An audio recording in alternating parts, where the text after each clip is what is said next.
Hello friends, welcome to the next class of how to learn English. आज हम causative verbs की तीसरी class में मेक के बारे में सीखने जा रहे हैं। लेट और गेट हम कर चुके हैं। जैसे गेट का मतलब होता है करवाना, ऐसे ही मेक का मतलब भी होता है करवाना।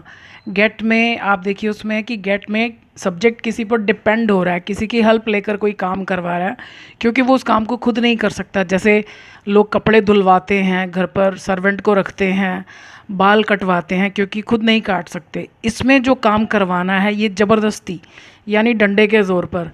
तो जब काम ज़बरदस्ती करवा रहे हैं तो यानी करवाने वाले के पास पावर है, तो पावर है तो काम फटाफट होगा। तो सबसे फटाफट कौन सी फॉर्म आती है? First form.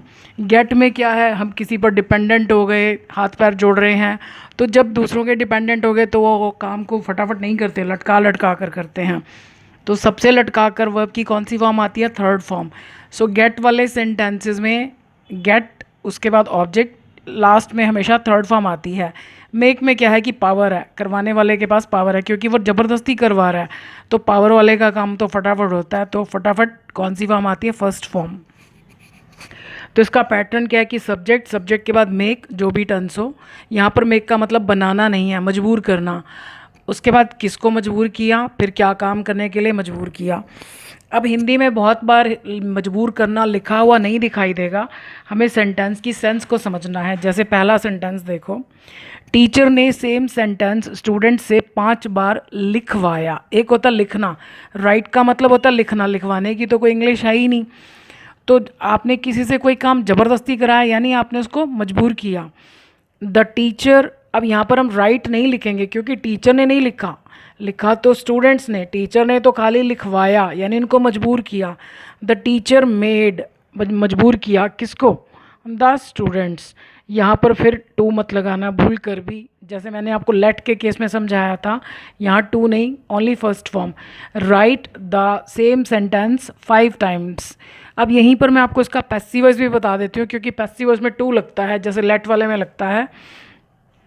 इसमें हमें पैसिव वॉइस कैसे बनाना है, जैसे हम लेट का बनाते हैं कि पहला वर्ब देखेंगे, मजबूर किया किसको? The students. आगे हमने जाना ही नहीं, आगे वाले सेंटेंस को कुछ नहीं करना हमने, बस इतने तक का पैसिव वॉइस बना देना है।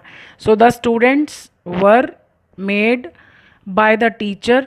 अब जैसे लेट में हम इसके साथ टू लगाते थे, ऐसे ही इसमें भी हमको इन्फिनेटिव टू लगाना है। ये ध्यान रखिएगा कि पैसिव वॉइस में टू आता है, एक्टिव वॉइस में नहीं आता। The students were made, students को मजबूर किया गया टीचर के द्वारा to write the same sentence. आगे मैंने लिखा नहीं है क्योंकि सेम है, 5 टाइम्स। वह तुमसे झूठ बुलवाएगी, बुलवाने की कोई इंग्लिश नहीं होती, यानी वो तुम्हें मजबूर करेगी। शी विल मेक, तो वो मजबूर करेगी किसको? तुम्हें। फर्स्ट फॉर्म, हमेशा हर एक टेंस में टू नहीं लगाना। टेल आ लाई, पुलिस ने चोर से सच बुलवाया। आप देखो हिंदी में कहीं पर भी मजबूर करना शब्द लिखा हुआ नहीं आ रहा है। सो पुलिस ने चोर से सच बुलवाया यानी पुलिस ने उसके साथ कुछ ऐसे मेथड्स अपनाए कि चोर मजबूर हो गया सच बोलने के लिए। सो द पुलिस मेड, मजबूर किया किसको? द थीफ, क्या करने के लिए? Speak the truth. बारिश ने हमसे सारे प्रोग्राम्स कैंसिल करवा दिए हैं, यानी बारिश ने हमें मजबूर कर दिया है। द रेन हैज़ मेड, किसको मजबूर किया? हमें। क्या करने के लिए? Cancel all the programs. बच्चों ने डॉग को भगा दिया, भगाने की कोई इंग्लिश नहीं होती, रन मीन्स तो भागना होता है। तो यानी बच्चों ने कुछ ऐसा किया कि वो बेचारा भागने के लिए मजबूर हो गया। सो द चिल्ड्रन मेड, मजबूर किया किसको? The dog, first form run. Run के बाद हमें बताना पड़ता है हमेशा कि कहाँ। अगर कहाँ का जवाब नहीं है तो अवे लिखना कंपलसरी है। अगर हम खाली रन के बाद फुल स्टॉप लगा देंगे तो वो सेंटेंस इनकम्प्लीट है, गलत है। उसका अजीब व्यवहार हमें हंसी दिलाता है, यानी मजबूर कर देता है। कोई भी हमें हंसाता या रुलाता है यानी कुछ ऐसा करता है कि हम मजबूर हो जाते हैं।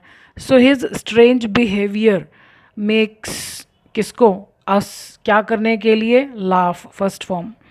भगवान के प्रति प्रेम एक भक्त को रुला देता है। जब भगवान के प्रति बहुत ज़्यादा प्रेम हो जाता है तो भक्त का रोना निकल आता है।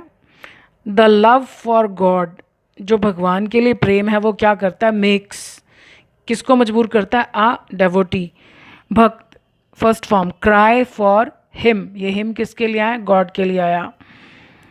धन का लालच लोगों से गलत काम करवा देता है। द ग्रीड फॉर मनी क्या करता है, मजबूर करता है। मेक्स किसको, पीपल, यहाँ पर कोई ख़ास तरह के लोग नहीं, आमतौर पर सब लोगों को मजबूर करता है। मेक्स पीपल इंडल्ज, सब लोगों का मतलब जो लोग, मतलब हमारे दिमाग में कोई पर्टिकुलर लोग नहीं है जिन्हें हम जानते हैं, इसलिए दा नहीं लगाया। पीपल इंडल्ज, इंडल्ज मीन्स होता है लिप्त होना, किसी भी गलत काम में लिप्त होना। सो इंडल्ज इन रॉन्ग एक्टिविटीज़ या रॉन्ग थिंग्स, तो गलत काम करवा देता है यानी मजबूर कर देता है। सो आई होप आपको लेट, गेट, मेक तीनों का अंतर समझ में आया होगा। अब हम तीनों की इकट्ठे प्रैक्टिस करेंगे और तीनों के अंतर को इकट्ठे समझेंगे। सो आज के लिए इतना ही। Thank you for watching this video. I wish you all the best for your exams.